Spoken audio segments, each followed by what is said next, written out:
Today we are going to finish solving those quadratic equations from yesterday using the quadratic formula. So yesterday we found using the discriminant and we found out the number and the nature of solutions. Today we're going to go fully into the quadratic formula.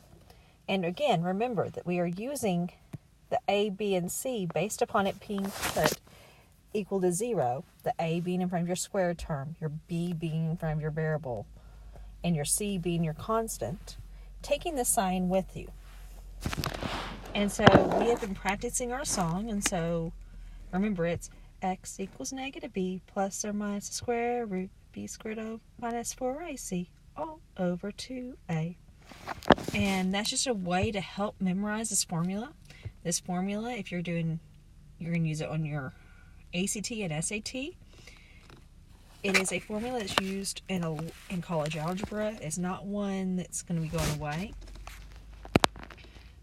And the way I always remember it is, instead of negative b, I always think of this as opposite b. So if I'm plugging in a negative, it's going to be positive. If I'm plugging in a positive, it'll become negative. Let's go ahead and go to the problems and work a couple. So again, like I said, we are just picking up with where we stopped yesterday and going further. And so we stopped after we found the discriminant. And this number is going to come into play today as we go through the formula.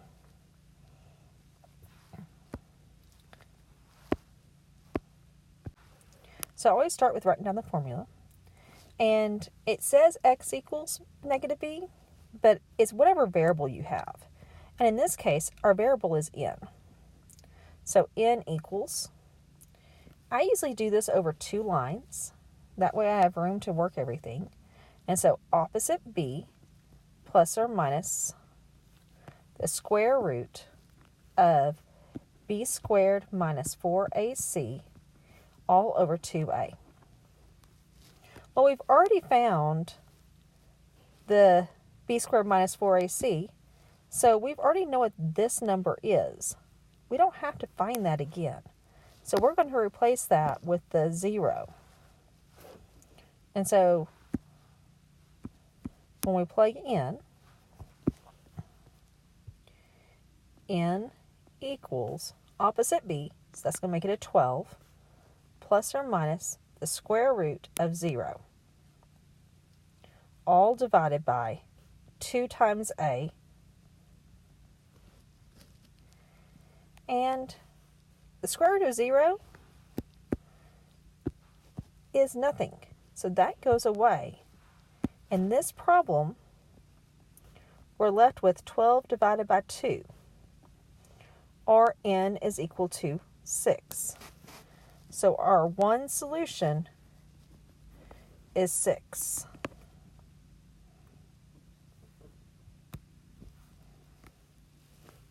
So this next one, we had 2 imaginary solutions. And so starting off with, we're going to do the same thing we just did. This time our variable is b. So remember, it's opposite b plus or minus the square root of our b squared minus 4ac. And in this case, b squared minus 4ac is a negative 332.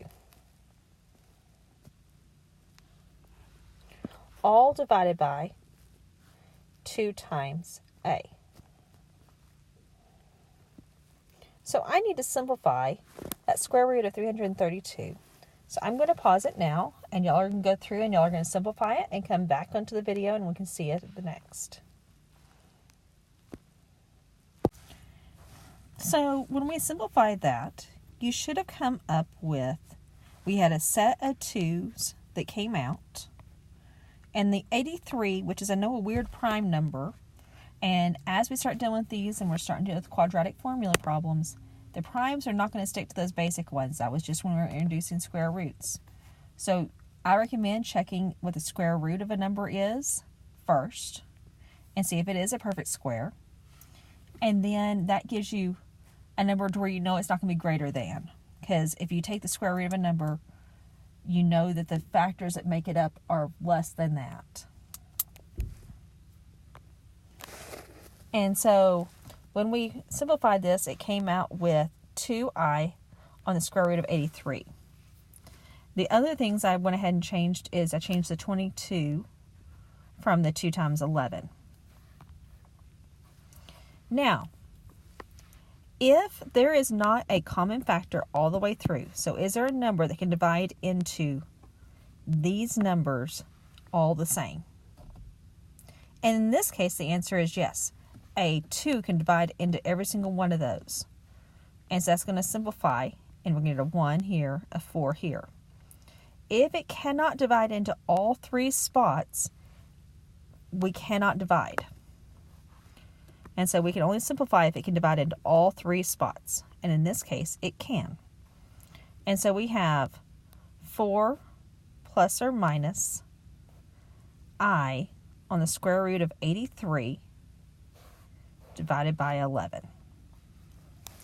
That is one way you might see your solutions written.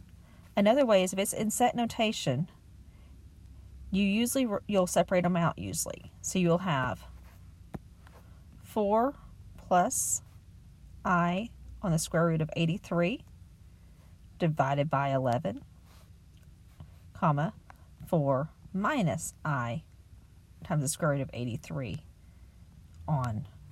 divided by 11. So those are your 2 imaginary solutions.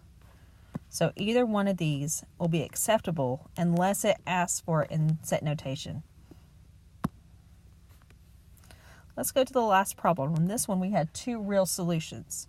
So when you have 2 real solutions, you could end up with 2 integer values, you could end up with 2 rational values, and you could end up with something like we had like in the last problem where there's square roots. So let's figure out what we have here. So first off, we're going to go ahead and plug it into the formula. So x equals negative b plus or minus the square root of b squared minus 4ac, all divided by 2a. And so on this case, the opposite b is going to be a negative 3 plus or minus the square root of 1089 all divided by 2 times 2. So this is a big square root. First thing I would do is check to see what is the square root of 1089. If I don't have anywhere else to start, that's where I always start. And in this case, it came out to be 33. Or you could have done the division trick that we were just doing, and I would start with dividing by 3s. And then saw that I had 121 left, and then I would have gone with 11s. So now, I know what that is, so I can come back over here, and I'm going to go ahead and plug in my numbers. And so negative 3 plus or minus 33 divided by 4.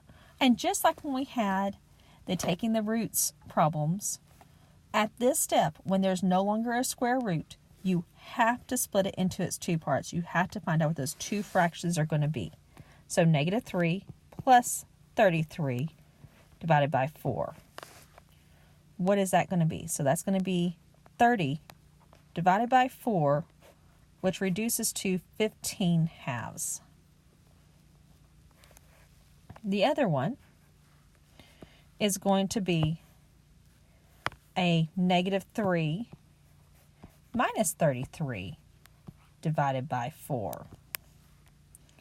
And so when I simplify that down, I get a negative 36 divided by 4, which is negative 9.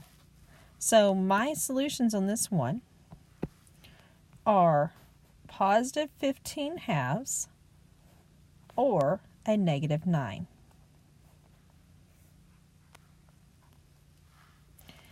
Try the problem on your own for the next one.